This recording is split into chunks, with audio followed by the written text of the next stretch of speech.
Hello. आज राज्यसेवा पूर्व परीक्षेचा पेपर होता, तो संपला आणि या संदर्भातलं डिटेल सध्या तुम्ही खूप साऱ्या व्हिडिओच्या माध्यमातून बघत असाल की पेपर किती हार्ड होता, किती सोपा होता, किती काय होता. मात्र पेपर कसा नव्हता हे मी सांगतो तुम्हाला. ठीक आहे, चला तर मग सुरू करूया. आणि विशेष म्हणजे हे सर्व डिपेंड राहील या गोष्टीवर, नवीन बदलांचे संकेत. चला तर मग सुरू करूया. सर्वात अगोदर पेपर कसा नव्हता. जी आपल्याला राज्यसेवेसंदर्भात सवय पडली होती की नेहमी फॅक्ट बेस्ड पेपर राहायचा, तो कम्प्लिटली फॅक्ट बेस्ड पेपर नव्हता. कसा होता पुढे आपण डिस्कस करू. दुसरं, एलिमिनेशन टेक्निक कामात पडल्या नाही. सेम टॉपिक होते मात्र ते रिपीट झाले नाही.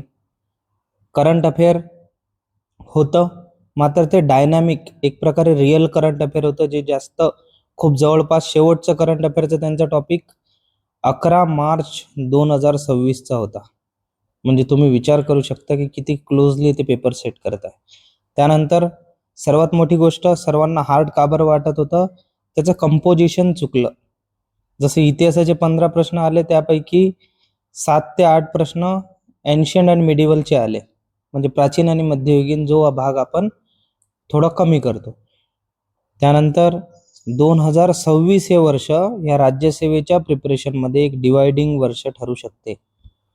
हे आता तुम्ही ह्या बदलांना सामोरे जा, कारण मागचे माझे 2-3 व्हिडिओ जर तुम्ही बघितले असाल, खासकर एलिमिनेशन टेक्निकवाला व्हिडिओ, आणि तुम्हाला जो मार्गदर्शन केलं आहे, त्यात मी सरळ म्हटलं होतं की तुमची मानसिकता असो वा नसो, MPSCनं मन बदललेलं आहे की आता सर्व बदलणार आहे आणि सर्व काही बदलेल. आता नेमकं काय बदलणार आहे बघूया.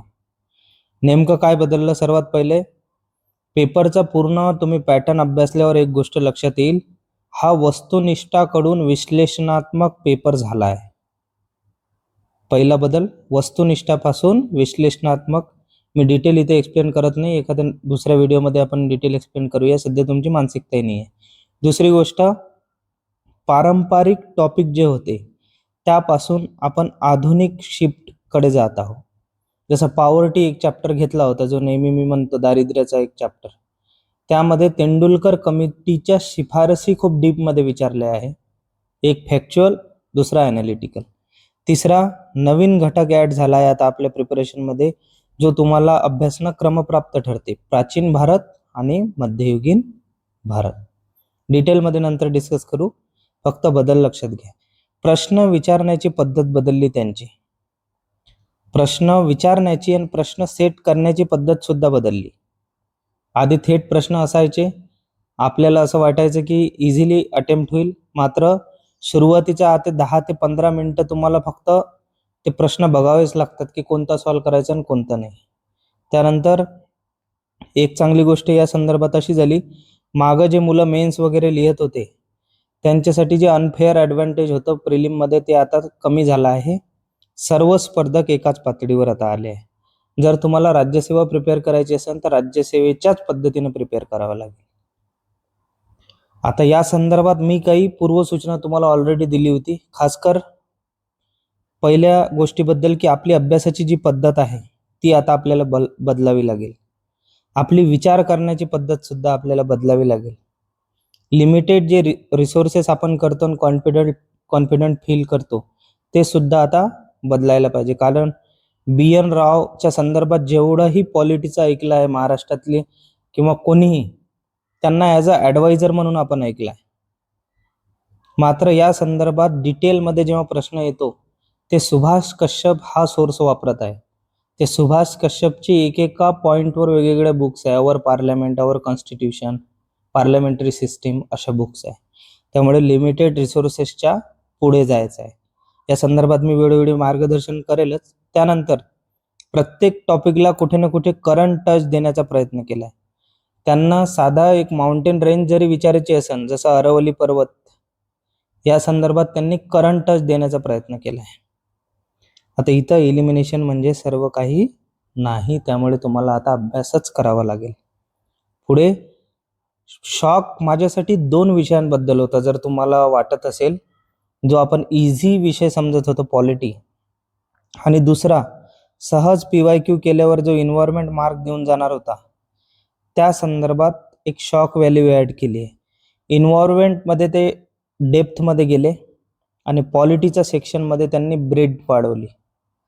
म्हणजे तुम्हाला जास्त कव्हरेज लागेल पॉलिटी विषयामध्ये आणि इन्व्हायरमेंट विषयामध्ये विषय तोच राहील, मात्र डीपमध्ये प्रिपेअर करावं लागेल. हा एक शॉक व्हॅल्यू याच्यासाठी होता कारण हे इझी मार्क होते आपले, म्हणजेच 20 मार्क हे इझी मार्क होते आपले. 10 मार्क 30 मार्क आपले एक शॉक व्हॅल्यूने घेतलं. असं होत असताना आता मुख्य मुद्द्याकडे येऊ. आता ही डिसाइडिंग सायन्सच ठरेल.